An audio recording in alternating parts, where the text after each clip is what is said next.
As a kid, I was raised in a small fishing community on the eastern side of Canada, surrounded by the Gulf of St. Lawrence and Burrell Forest. The entirety of the land was close to 4,000 foot square, with an even smaller number of residents sprawled out over Main Street, the main road running straight through our little town, and farming houses spread wide between areas of trees that were changed to domestic residential homes when agriculture stopped being profitable. In total, our community is surrounded by a vast expanse of ocean, and a seemingly endless barrage of trees that spread over 55% of Canada's entire country. I spent most of my life hunting in those woods, so you can imagine my joy when my parents got me a hunting dog. Sandy was a Shetland sheepdog, and while they were more fit to be herding and tracking sheep over grassy plains rather than rabbits and deers through dense forest, it didn't stop me from taking him with me on every excursion I possibly could.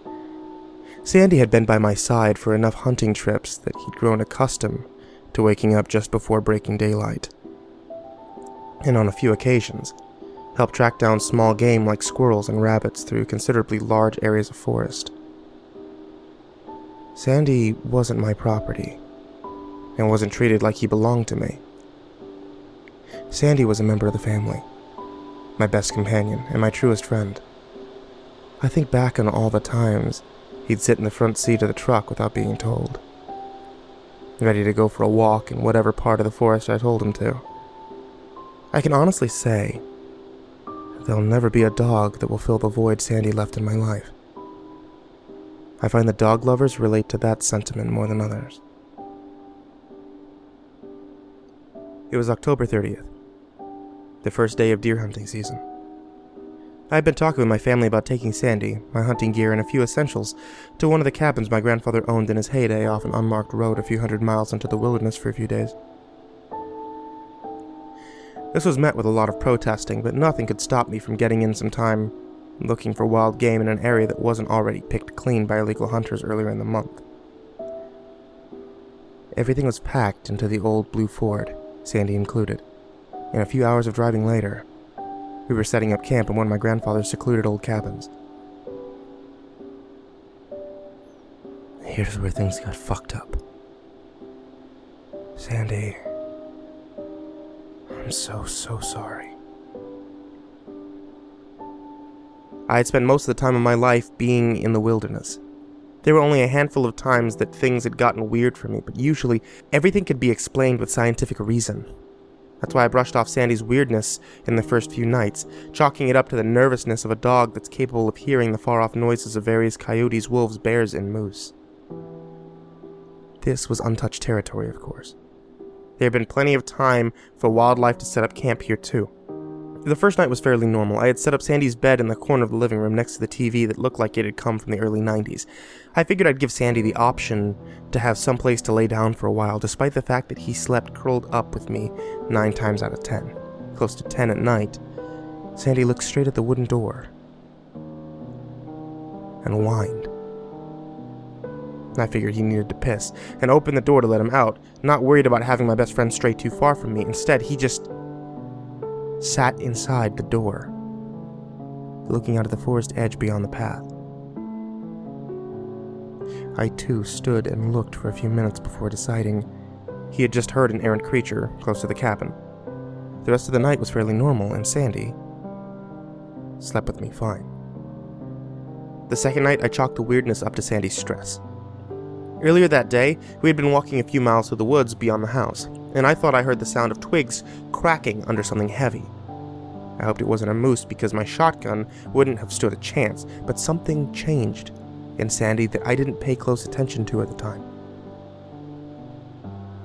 He hunched himself on his hind legs, his foot pressed close to the ground, his mouth pulled up over his teeth, and he growled towards nothingness.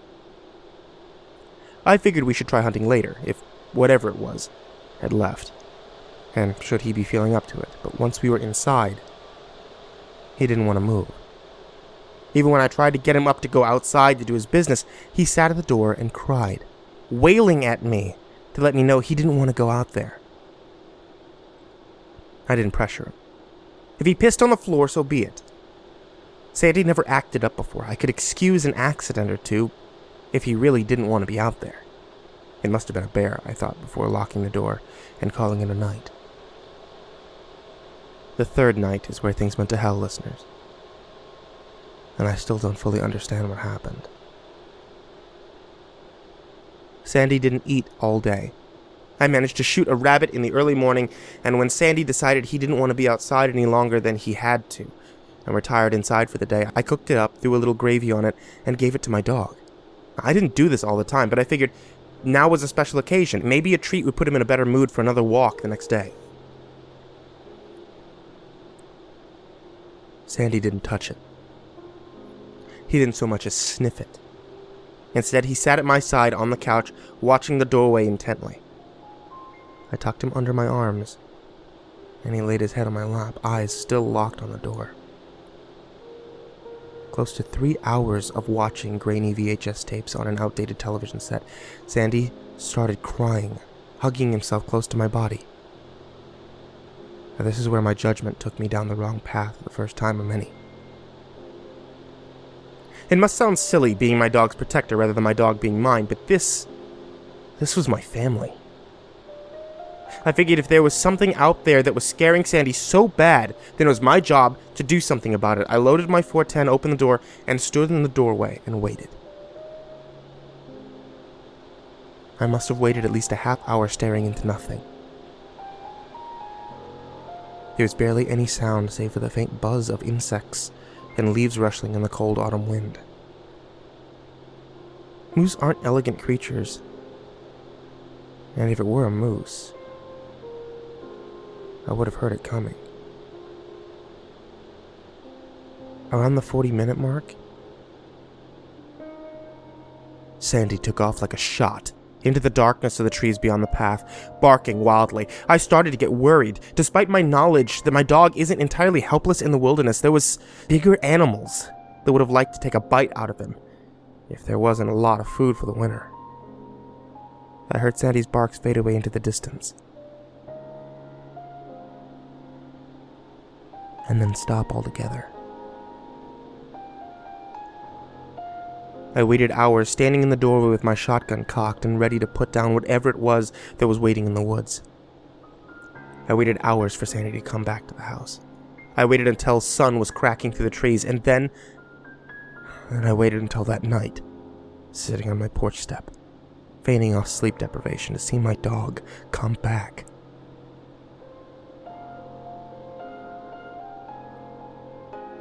Sandy did come back. But not for another 3 days. Fog had rolled in at that point, and it was getting darker. The night painted the sky a navy blue. Tracking over the last few days proved futile, and I started to get worried that I need to leave and find more provisions to last me the next few nights. I couldn't leave Sandy up there, lost in the woods, cold and probably hungry. The thought that he might be waiting out there for me to find him and bring him back home was distressing enough. I was packing the bag that hung on the coat rack next to the door, with what I'd need for the next day's trip. I figured tomorrow would be the last day before I'd go into town and see if my father would help me find Sandy. He was a retired graying man, but I was sure if I brought up Sandy's name, he'd be more than willing to help me search for him. And thankfully, Sandy came back before I'd even finished that train of thought. I saw him from the window on the porch that led down the main road a few dozen feet away from the house.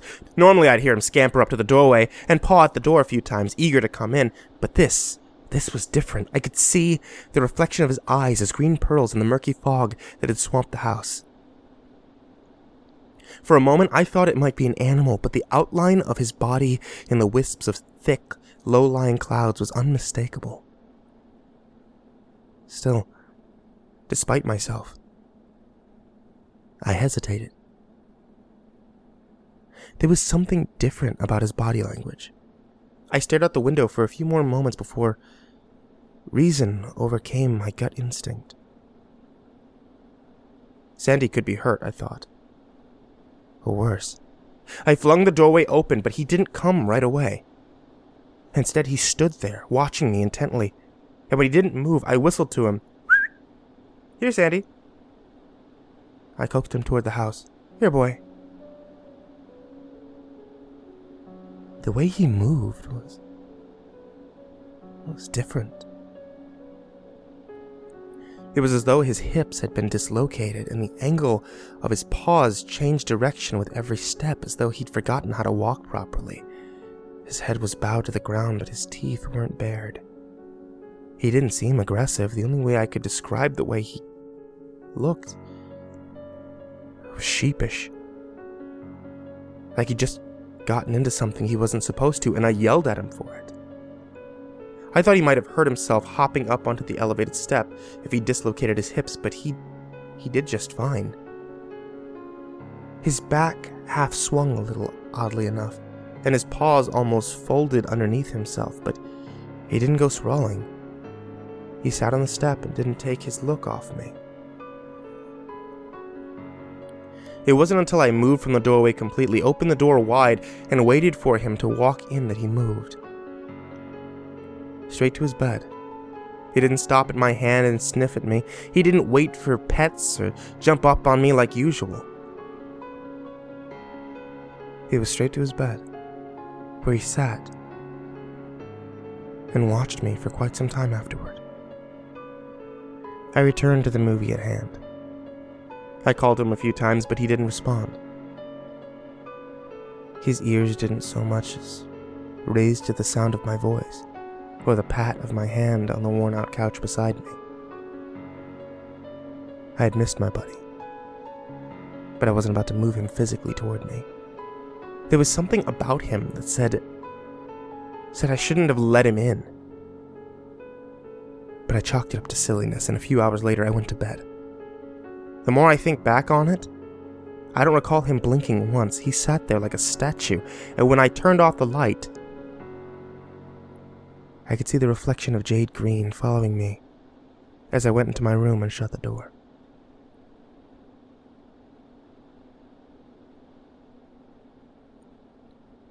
I could have sworn I heard him walk in the night.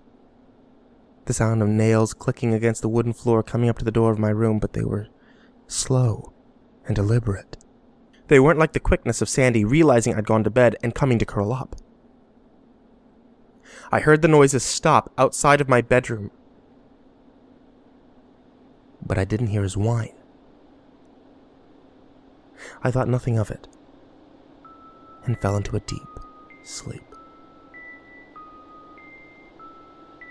When I woke in the morning, I figured it must have been a dream. Sandy was still sitting in that upright position I left him in when I went to bed. It was as though he hadn't moved a muscle the entire night, and when I said good morning, he didn't so much as wag his tail. He did follow me into the kitchen, but he paused at the doorway when I put his bowl down on the floor and filled it up with supermarket dog food. Once again, his back half moved weirdly as he slowly made his way towards me. There was a nagging feeling that something was off-putting about the way that he looked that day. It was like he'd gotten a little longer overnight. Sandy hunched down again, like when he was walking to the door that night. He didn't come into the kitchen. I figured he must have been hungry being out in the wild for so long, but he eyed me like he was waiting for me to come a little closer, rather than touch the food. It goes without saying, but after a few moments of a staring contest between me and my unblinking dog, I called off that foolishness and called his name out loudly. Not even a flinch. I didn't want to move closer to my dog to leave the kitchen door. But this was my Sandy, and the most damage he'd ever done was eat flies. Sure enough, as I passed him, he turned, and his body swayed unnaturally. But he didn't move towards me.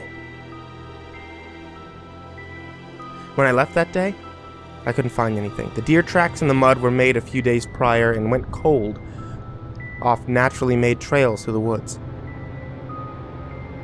I couldn't hear bugs or birds or even the howl of a nearby coyote. The only sounds from miles away from the campfire site were my own breathing and the sound of crunching leaves underneath my feet.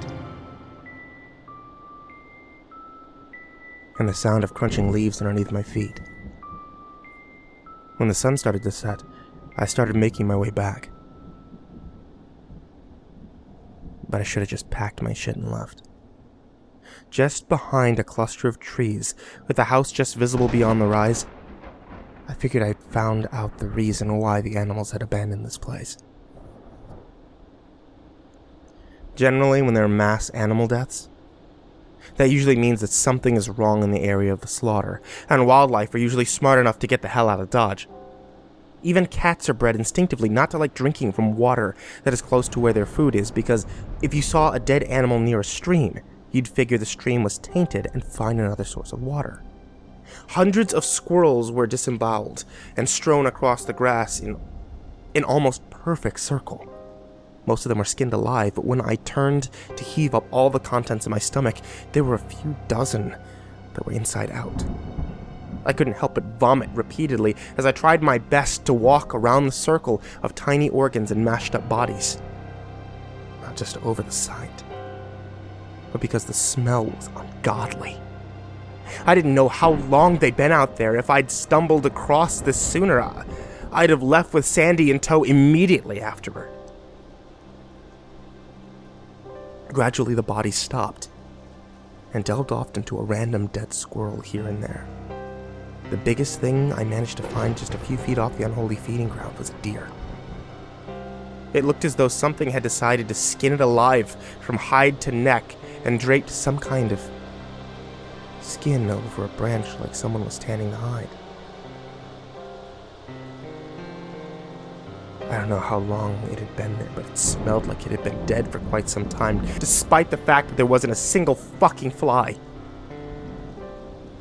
The head had been cut clean off just above the shoulders, and when I realized the organs had been removed, I moved from a walking pace through the forest to a jog. Thankfully, the cabin wasn't too far off. I heaved one final time, wiped my mouth off on the back of my sleeve, and looked up to the house to see Sandy.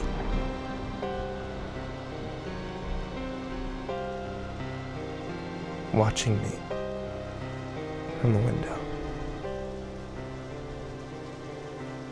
I tried to reason with myself. I tell myself Sandy's odd behavior could have been trauma.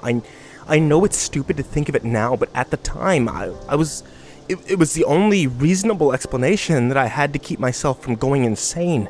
The elongating body could have just been loneliness getting to me. Sandy had realized there was something up with this place, and the second he noticed it, I should have taken this warning and taken off back into town. Once the door was shut behind me, I started packing the food and essentials back into boxes. Moving quickly to try and get my things into the truck before night came. It'd be dangerous to try and maneuver my way through the trails at night, as the hills off Kelly's Mountain were steep. And in pitch darkness, with my only companion being my headlights, it would have been easy to slide off a ravine and never be heard from again. I didn't want to stay one more night, but I had no choice. I had gotten back to the house just moments before the sun finally receded past the horizon, and we were bathed in a navy blue sky once again. I didn't pay attention to Sandy. He just sat at his bed and watched me pack. I figured, no harm, no foul. I'd throw his stuff into the truck in the morning and be back in town before night that next day. Glancing at him for a moment, there was a passing thought that he was looking a little longer today. And when I went to bed, it was a hard time getting to sleep for the next few hours. It must have been close to 4 or 5 in the morning when I finally heard it. The sound of whistling, the same whistling that I used to call my dog. I broke out into a cold sweat when I realized that whoever slaughtered those squirrels, hung the skin up, left what he didn't need, could have very well broken into my house. The door to my room didn't make a sound as I opened it slowly, thankfully.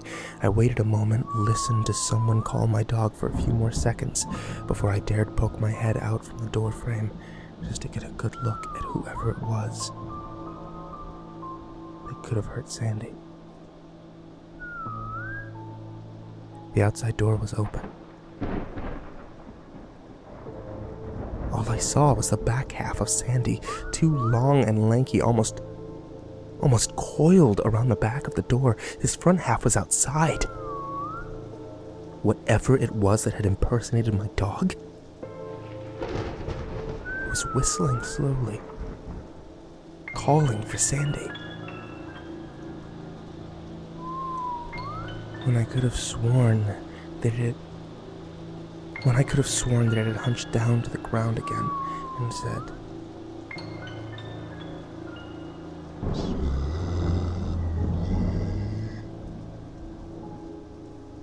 in the most ungodly voice I'd ever fucking heard.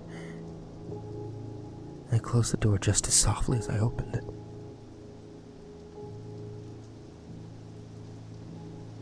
I don't know how long I waited.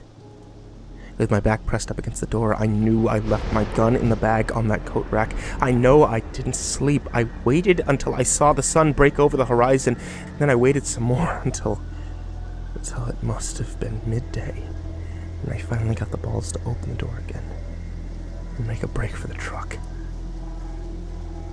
I wouldn't die in that place.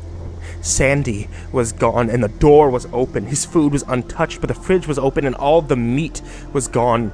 I didn't bother packing his stuff. I just threw my bag over my shoulder, made my way to the fort as fast as I could, turned on the ignition. I can't describe the feeling that overcame me as I realized that I'd have to leave Sandy in this place. The thought that he could be dead was never a thought in my mind. I don't think I could cope with the knowledge that whatever I allowed into my house, whatever disemboweled those animals, I could have done the same to him. I made my way down the winding paths and roads as fast as I possibly could without veering off the cliffs. I felt like I was turning in circles down this labyrinth that would take me back to that house. But when I reached the pavement on the stretch of road back to town, I felt relief wash over me. Thinking I was safe. Just as I was pulling off onto the cement, I felt something hard hit the back windshield, sending broken glass into the passenger seat. I only got a glimpse of the deer's decapitated head catching on unbroken glass and tumbling into the back seat. And I cried for most of the way back home, hands clenching the steering wheel so hard my knuckles were white. I wish I could leave this off with a positive note. I wish I could tell you that I found Sandy at home waiting for me. I wish I could tell you that was the end of it, a traumatizing experience in the woods that I'd get over in time.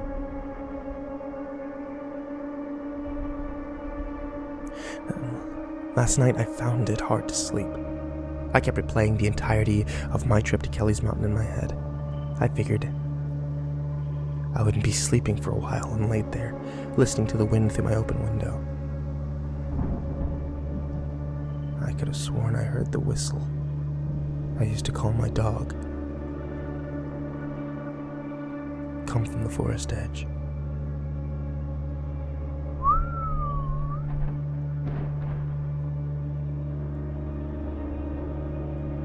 If you go on trips with your dog, guys, I advise you don't let them out of your sight for too long. What comes back might not be your dog.